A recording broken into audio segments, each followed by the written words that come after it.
Nagmistulang dagat na ang ilang mga lugar sa southern China na kasalukuyang nakakaranas ng malawakang pagbaha at mga pagguho ng lupa. Sa video na ito, makikitang unti-unting bumagsak ang lupa sa likod ng bahay. Nabagsakan ng lupa ang bahay hanggang sa tuluyan itong gumuho. Kabilang ang bahay na yan sa higit 50 na pinsala ng landslide. Southern China nilulubog ng maladilubyong baha. Ilang daang tao na ang nasawi. Libu-libong pamilya na ang naapektuhan at milyong-milyong ari-arian na ang nasira.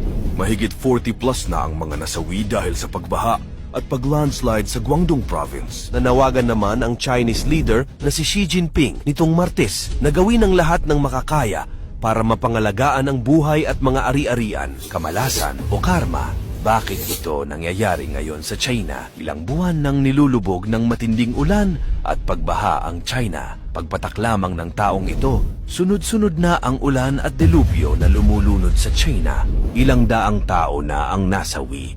Libu-libong pamilya na ang naapektuhan at milyong-milyong ari-arian na ang nasira.